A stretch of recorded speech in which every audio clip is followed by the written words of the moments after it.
가나다 순인데요. 먼저 5선의 송영길 의원입니다. 지역구 인천 계양이고요. 인천시장을 역임한 바 있습니다. 주로 당에서의 기반이 되고 있는 세력은 운동을 같이 했던 운동권들이죠. 86, 호남이다. 이렇게 분석이 나오고 있고요. 우원식 의원 같은 경우에는 서울 노원의리 지역구로 4선 의원입니다. 민주당 원내대표를 역임한 바 있습니다. 민평년 그리고 더미래 등등 소장파들이 지지 기반이다. 지금 이런 분석이 나오고 있습니다. 이어 홍영표 의원, 인천 부평의리 지역구로 역시 4선 의원입니다. 민주당 원내대표를 역임한 바 있고요. 친문 핵심으로 분류가 되고 있습니다. 노동운동가 출신이기도 합니다. 자, 이렇게 3명이 일단 출사표를 던졌고 각각 출마의 변을 밝혔는데 민주당의 새로운 당 지도부, 재보궐선거 참패로 지금 침체되어 있는 당 분위기를 수습하고 내년 대선 승리를 일궈내기 위해 재정비를 해야 될 역할을 또 부여받게 됩니다. 그런데 이 3명의 의원들 모두 출사표를 던졌습니다만 이 구체적인 수습 방법에 대해서는 조금씩 차이가 있습니다. 홍영표 의원, 친문 핵심이다 이렇게 말씀을 드렸죠. 문재인 정부가 추진하고 있는 개혁 정책 기조를 계속해서 유지하고 강화하겠다라고 얘기를 했습니다만 송영길 의원과 우원식 의원은 해법이 좀 다릅니다. 송 의원은 부동산 정책을 좀 수정해야 된다. 우원식 의원 같은 경우에는 민생 개혁을 좀 더 확실하게 좀 힘을 실어야 된다. 이렇게 얘기를 하고 있는데 이 같은 각기 다른 새 후보들 과연 민주당의 새로운 얼굴이 되기 위해서 해법을 좀 제대로 내놓고 있는 건지 이 두 분의 의견을 좀 들으면서 오늘 이야기 좀 시작해 보겠습니다. 자, 이 부분 교수님, 이 해법적인 차원에서 어떻게 보십니까? 네, 아까도 말씀하셨지만 이번 민주당 지도부 선출은요. 재보선 참패를 수습을 해야 되고요. 또 내년 대선에 준비를 해야 되는 중요한 임무를 맡고 있습니다. 그렇다면은 문재인 정부를 넘어서는 그러니까 포스트 문재인 정부에 대한 어떤 의지, 그 다음에 비전 이런 거를 제시를 해야지만이 돼요. 네. 지난 재보궐선거에서 심판론이 우세했다라고 하는 건 그 누구도 부정을 못할 겁니다. 그런데 세 분의 이 의견을 보면 네. 과연 이런 의지나 비전 제시가 과연 충분한가에 대해서 의문점을 가질 수밖에 없어요. 특히나 홍영표 후보 같은 경우에 당심이 민심이다. 뭐 기조의 변화가 없다 이렇게 얘기를 하셨는데 네. 그렇다면 왜 대선에서 이번 재보선에서 패배했을까요? 어떠한 변화도 보이지 않습니다. 다른 두 분 같은 경우에는 그러니까 대출 규제를 좀 완화하자, 네. 그 다음에 이제 종부세를 완화하자. 일부 좀 미세 조정들이 좀 보여서 그나마 이제 좀 원칙을 유지하면서 유연하게 좀 대응하는 그러한 좀 가능성이 좀 보이기는 하는데 네. 근데 전반적으로 문재인 정부가 이제 다 끝나가는 상황에서 문재인 정부의 부족했던 점이 무엇인지 그럼 다음 정부에서 뭘 할 것인지라고 하는 점에 있어서 의지라든지 비전 제시가 충분히 좀 드러나지 않았다. 좀 그런 점에서는 민주당이 앞으로 가야 할 길이 좀 이제 시작이구나 이런 느낌이 좀 듭니다. 네. 상당히 좀 비판적인 말씀을 해 주셨습니다. 포스트 문재인, 이제 문재인 정부 이후를 대비할 수 있는 그런 그 민주당을 준비해야 되는데 아직 3명의 의원들이 내놓은 면면을 봤을 때 여러 가지 부분에서 조금씩 다 미흡하다라고 말씀을 해주셨습니다. 아마 그런데 이런 부분도 있을 것 같습니다. 전당대회이기 때문에 당원들의 민심을 또 살필 수밖에 없는데 특히 또 이 친문, 강성들의 어떠한 그 표를 얻기 위해서는 또 완전히 다른 어떤 그 전략을 얘기하기도 어렵겠죠. 이와 관련해 이 부분도 좀 봐야 된다 이런 얘기가 나옵니다. 바로 내일 원내대표 선출하게 되는데 지금 원내대표 2명의 후보가 나와 있습니다. 윤호중 의원 친문이다 이렇게 지금 얘기 나오고 있고요. 박안주 의원 같은 경우에는 비주류로 지금 분류가 되고 있는데 만약에 한 명 친문이 원내대표가 될 경우에는 당대표는 그 색이 좀 옅은 사람이 될 것 같다. 그러니까 윤호중 의원이 원내대표가 되면은 홍영표 의원은 당대표 선거에서 분리할 것이다라는 얘기가 나오고요. 만약에 비주류인 박안주 의원이 원내대표가 된다면 오히려 그 지지 기반이 겹치고 있는 우원식 의원 같은 경우에 좀 불리하다 이런 해석이 나옵니다. 제가 너무 설명하느라 힘들었는데 평론가님 다시 한번 좀 간략하게 좀 해주십시오. 네, 그렇습니다. 저는 좀 이번에 당 대표 경선이라든지 원내대표 경선에 좀 깜짝 인사가 나왔으면 좋을 뻔했어요. 네. 지금 우리 정치권에는 여야를 막론하고 뉴페이스에 대한 갈증이 심합니다. 너무 기존의 구태 인물들이 당을 다 장악하고 있고 그것도 정당은 또 기존 두 정당이 다 장악하고 있고 별로 볼 게 없는 좀 뭔가 이 코로나 위기에 좀 산뜻한 그러면서도 오랫동안 준비가 된 또 국민들 앞에 어필할 수 있는 당선은 못 된다고 하더라도 흥행은 될 수 있는 좀 이런 인물들이 좀 많이 나와서 네. 좀 여론의 주목을 받았으면 좋겠다 싶은 생각이 드는데 민주당은 전혀 없습니다. 이미 노시한 정당이라는 생각이 들고요. 방금 말씀하신 것처럼 설명이 우리가 보통 원내대표하고 대표 경선을 하면은 원내대표와 대표는 보통 짝을 짓는 경우가 많아요. 당원들이라든지 또는 대의원들이 그렇게 방향을 잡거든요. 네. 옛날에는 이쪽이 호남이면 저쪽은 영남. 또 원내대표가 영남이면 호남. 또 이쪽에 주류면 비주류 이런 식으로 짝을 잡았는데 이번에는 꼭 그렇지는 않을 것 같아요. 왜냐하면은 급하거든요, 이제는. 내년에 바로 1년 뒤에 대통령 선거가 있습니다. 네. 당권과 국회 안에서의 원내 권력을 장악하지 않고서는 내년까지 또 내년 대통령 선거 이후에 지방선거가 있습니다. 지금의 당 주류가 양보할 가능성이 별로 없어 보여요. 그래서 이번 같은 경우에는 아마 결국은 한쪽으로 힘이 몰릴 가능성이 상당히 높아 보이고요. 그거를 조율할 수 있는 여유가 없습니다. 또 네. 인물이 확연하게 대비가 되면 좋은데 그렇지도 않아 보여요. 그러면 결국은 한 흐름으로 갈 가능성이 많은데 그러면 이번 민주당의 원내대표 경선은 조금 달라요. 다른데 원내대표 경선이 좀 다른 거는 국회의원들끼리의 이 개인적인 교감이 중요한 거거든요. 네. 결은 달라도, 재원 달라도, 이를테면은, 우리 김 후배님, 남 도와주세요 하면 안 도와줄 수밖에 없는 그런 사이가 많아요. 국회의원들끼리 하는 거니까. 근데 이번 같은 경우에는 당대표 경선을 보시죠. 제일 큰 변수는 뭐냐면은, 권리당원이에요. 40%입니다, 40%. 네. 국민은 10%예요. 당원은 5%입니다. 그럼 대의원은 어떠냐? 대의원은 권리당원과 거의 비슷해요, 겹쳐요. 그러면은 결국은 권리당원의 의중대로 당대표 경선에 치러질 가능성이 많고 원내대표 경선도 원내대표도 주류 비주류의 문제가 아니라 누가 당을 확실하게 장악을 해서 정권 재창출을 만들어낼 수 있는 역량을 만들 것인가가 중요하다고 얘기하면은 아마 권리당원의 의중이라든지 당내 네. 주류의 의중이 이번 원내대표 경선이나 당대표 경선의 결정적인 변수가 될 것이다. 이렇게 전망할 수가 있습니다. 그렇군요. 그래서 이제까지 우리가 생각했던 어떤 그 안배라던가 이런 부분은 그렇게 이번 선거에는 영향이 있을 것 같지 않다라고 그렇게 말씀을 하셨습니다. 알겠습니다. 자, 방금 말씀드린 원내대표 선거 바로 내일 선출이 됩니다. 민주당의 의원들이 이제 앞으로 1년 동안 당에서 이제 여러 가지 국회에서 그 안에서 원내에서 여러 가지 당의 일을 이끌어갈 원내대표를 선출하게 되는데 지금 여러 가지 얘기가 많이 나오고 있습니다. 일단 두 명에 대해서 간략하게 설명을 해드리자면 윤호중 의원은 경기 구리가 지역구로 4선입니다. 국회 법사위원장을 맡고 있고요. 이미 뉴스에서 많이 보셨죠. 지난 1년 동안 법안이 통과되는 과정에서 많은 역할을 했었고 친문 핵심이다. 이렇게 지금 분류가 되고 있습니다.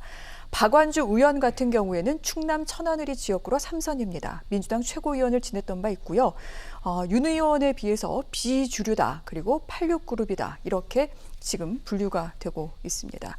이번에 보니까요. 초선 의원들 지금 사실 민주당 의원들 170여 명 가운데 초선 의원이 80명이 넘습니다. 초선의 마음을 잡아야만 원내대표가 되는데 유리할 텐데 초선 의원들 지금 비판적인 목소리 많이 내고 있죠. 이들의 마음을 사로잡기 위해서 사실 두 의원들 모두 주력하고 있는 중입니다. 굉장히 지금 낮은 자세로 접근하고 있다. 이런 얘기 많이 나오는데 평론가님 어떻게 보셨습니까? 지금 민주당의 원내대표 경선의 핵심은 내년 대통령 선거와 맞물려 있습니다. 네. 내년 한 1년도 안 남은 임기가 원내대표는 1년이거든요. 그러면은 내년 3월에 대통령 선거를 딱 할 만한 또 하기 위해서 당을 이끌어가야 할 후보를 원내대표로 뽑는 선거죠. 그러면 친문이 가만히 있을까요? 다른 걸 좌우고 우면할 시간이 없어요. 그런 여유가 없습니다, 지금. 그래서 아마 이번 같은 경우에는 앞서 말씀하신 것처럼 상당한 수의 초선 의원들이라든지 또는 재선의 비주류 의원들이 뭉치느냐 이렇게 이제 볼 수가 있는데 네. 뭉쳐본들 이분들은 당내 주류에 손을 잡지 않으면은 당에서 큰 역할을 하기 어려워요. 만약에 이래가지고 내년에 정권을 재창출한다 칩시다. 그러면 이 의원들 같은 경우에는 졸제 비주류가 돼버리는데요. 비주류가 돼버리면 다음 선거할 때 지방선거에서 영향을 발휘 못해요. 또 그로부터 2년 뒤에 또 선거 있는데 공천받기 어렵습니다. 그거 다 알고 있기 때문에 특히 원내대표 경선에서는 당연히 주류 쪽으로 갈 가능성이 상당히 많아요. 거기다가 지금 윤호중 의원 같은 경우에는 당연히 친문 강경파인데 네. 지난 2년 동안에 민주당이 문재인 정부에서 21대 국회에서 한 1년 2년 정도에 했던 이런 강한 이 국정 드라이브 또는 당내에서의 의정 드라이브가 잘못됐다라고 말하면은 바뀔 수가 있습니다만 그걸 잘못됐다 보는 의원들이 별로 많지가 않아요. 오히려 지금 더 세게 했어야 된다. 네. 괜히 어줍지 않게 무슨 뭐 야당과의 협치라든지 또는 눈치 보다가 이것저것 못하고 시간만 지났다는 게 많습니다. 그럴 경우에는 윤호중 의원 같은 경우는 단호한 입장이기 때문에 내일 결론이 나겠습니다만 저는 당 주류가 미는 쪽으로 갈 가능성이 상당히 높지 않겠느냐. 물론 변수가 초선 현안 재선의 비주류 의원들의 집단적인 움직임도 중요하겠습니다만 해본들 원내대표의 새로운 물을 바꿀 수 있는 여러 가지는 안 될 것이다. 그래서 조심스럽습니다만 윤호중 의원 쪽으로 저는 가능성이 높다고 봅니다. 그렇군요. 결국 대통령 선거, 지방 선거라는 이 큰 선거를 앞두고 있는 가운데 주류 쪽으로 뭉칠 수밖에 없을 것이다. 이렇게 말씀을 하셨습니다. 그런데 이제까지 우리 정치사를 보면 뭐 이랬던 경우들이 많다고 합니다. 이렇게 당이 위기를 겪을 때는 비주류를 내세워서 위기를 혁파하고 그래서 그 다음 선거에서 승리를 거둔 사례가 있다고 하는데 혹시 비주류가 될 수 있는 가능성이 있지는 않을까요, 교수님? 뭐 비주류가 된다 그러면은 그럼 당 대표는 주류가 돼야 돼요. 네. 그런데 상황적으로 보면은 그러기가 좀 어려울 것 같습니다. 근데 그렇기 때문에 저도 윤호중 의원이 가능성이 현재로서는 높다. 네. 대신에 당 대표에서는 홍영표 후보가 좀 되기는 좀 어렵지 않을까 이렇게 전망을 하고 있습니다. 근데 이제 문제는 주류가 되느냐 비주류가 되느냐는 저는 중요하지 않다고 생각해요. 무엇을 할 것인가가 중요하다고 봅니다. 그러니까 지금 논란의 핵심은 30%의 이 지지층, 30%의 지지층이 우리가 도대체 잘못한 게 뭐냐 이런 이제 목소리를 내고 있는 거예요. 그런데 지금 현재 뭐 주류냐 비주류냐 이거 가지고의 싸움이 과거의 열린우리당처럼 뭐 혼란스러운 상황으로 가지는 않을 겁니다. 네. 그것의 경험들이 다 있기 때문에 아마 봉합이 될 것 같아요. 언젠가는. 대선이 1년밖에 안 남았습니다. 그런데 봉합 수준으로는 아무것도 안 됩니다. 그럼 봉합을 넘어서는 무언가를 해야 되는데 주류가 되든 비주류가 되든 해야 될 일은 간단해요. 30%의 지지층을 설득해야 됩니다. 지금 중진들이 그 소위 강성친문이라고 하는 이 30% 지지자들의 목소리 뒤에 숨어버렸어요. 그러면 안 됩니다.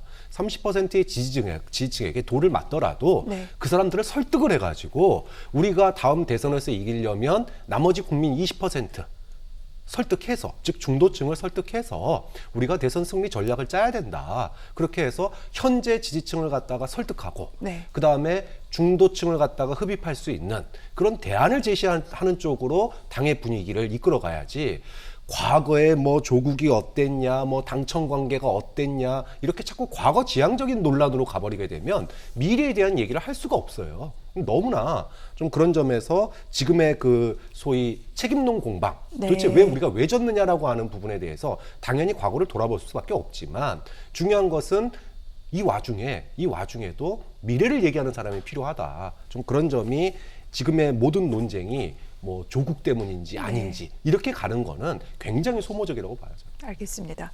새 지도부가 해야 될 일에 대해서 확실하게 말씀을 해주셨는데 조국 논쟁 다루기 전에 요거까지 하나만 더 보도록 하겠습니다. 사실 당 지도부 가운데는 원내대표, 대표도 있지만 이 최고위원들을 선출을 해야 합니다. 이번에 최고위원들도 모두 사퇴를 했고 전당대회에서 새로 뽑기로 했습니다. 지금 출사표 속속 도착하고 있는 중인데 그런데 이번에 초선 의원들 가운데서는 당 쇄신을 위해 우리도 좀 나서자 그런 얘기가 나오고 있습니다. 최소한 2명은 좀 밀어보자 이런 얘기까지 나오고 있는데 하지만 또 출마하는 것과 이분들이 선출이 될지는 또 별개의 영역이기도 합니다. 어떻게 봐야 될까요? 저는 뭐 전술적으로 나쁘지는 않다고 생각해요. 왜냐하면 지금 이번에 초선 의원들 5명 그 기자회견을 통해서 뭐 문자 폭탄을 받고 있다고 그래요. 그렇다면은 뭐 그분들 중에 나오진 않더라도 일단 2명이 나서서 초선 의원 2명이 나서서 좀 물갈이 이런 의지를 보여줄 필요가 있고요. 또 상황에 따라 가지고는 누군가 돌을 맞는 상황이 될 수도 있어요. 그랬을 경우에는 한쪽으로 그 표를 몰아줄 수 있는 이런 또 전략도 가능하기 때문에 저는 출발 자체로서는 네. 2명 정도 후보군에 넣어놓고 그리고 나서 전술적인 그런 판단을 통해서 한 명으로 가는 것도 나쁘지 않다 그렇게 봅니다. 알겠습니다. 이 같은 부분을 논하는 이유는 사실은 새로운 미래를 또 어떻게 민주당이 준비할 수 있을 것인가, 이 쇄신에 대해서 가늠자를 저희가 좀 볼 수 있기 때문에 이런 부분에 대해서 여쭤보고 있는 건데, 그런데 전당대회를 통해 최고위원을 뽑는 경우 사실은 초선이라던가 새 얼굴들은 인지도가 떨어지는 만큼 이 여러 가지 선거를 치르는 데 있어서 힘들다고 합니다. 돈도 많이 든다고 하는데, 이런 부분들 만약에 제대로 흥행조차 할 수 없다면 이건 민주당 차원에서도 좀 어렵게 되는 일 아닙니까? 그렇죠. 당내 경선, 특히 전당대회는 사실 정당 정치의 축제입니다. 네. 지금 뭐 민주당은 축제를 낼 분위기는 아니긴 합니다만은 축제고, 거기서 새로운 인물들이 대거 등장을 해서 자신의 비전을 보여주고 호소를 하고 또 좀 쓴소리도 해가면서 당의 전체적인 역동성을 살리는 것이 전당대회가 제일 좋은 거거든요. 얼마나 좋습니까? TV도 중계가 되고 당원들 나와 있고 대의원들 있고 또 아주 내노라 하는 인물들도 쫙 다 있는 상황 속에서 그 아주 사자우를 토해내는 모습은 보기 좋은데, 문제가 있습니다. 이를테면 아까 두 문제도 얘기했는데 9명 넘으면 보통 여론조사 해가지고 컷오프를 하거든요. 여론조사 돈 엄청 듭니다. 치면은 안 돌려줍니다. 또 억대가 됩니다. 억대가. 이거 쉽지가 않습니다. 네. 돌려주면 괜찮은데 안 돌려줍니다. 더 들 수도 있습니다. 또 앞으로는. 자, 이런 상황도 문제가 되고, 또 하나는 여론조사 같은 경우를 하게 되면은 인지도 싸움이거든요. 인지도 싸움에서 밀리면 아무리 능력이 좋아도 밀려버려요. 하나만 안 하게 된 거죠. 이런 측면에서 신진들이, 특히 또 여성 후보들이 나서서 뭔가를 변화시키기 위해서 의지는 있지만은 현실에 나가기는 굉장히 어려운 구조가 되어 있다.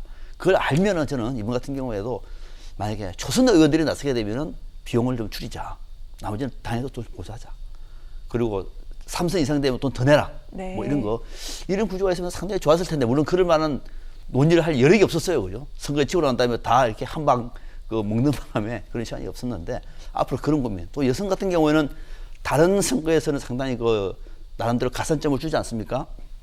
이번 같은 경우도 여성이 나오면은 비용이라든지, 네. 예, 또는 어느 정도 지지율이 올라가면은 반환해주는 이런 제도를 당에서 준다고 얘기하면 그것이 민주적인 정당인데 그것도 없었습니다. 뭐 그런 측면에서 좀 신진 인사나 여성들이 네. 당내 경선에 나서기는 상당한 무리가 있을 것이다. 이보다 예외는 아닐 것 같고, 더더욱이 인지도가 없을 경우에는 아예 생각도 엄두도 못 낼 것이다. 그러지만 안타깝게 보고 있습니다.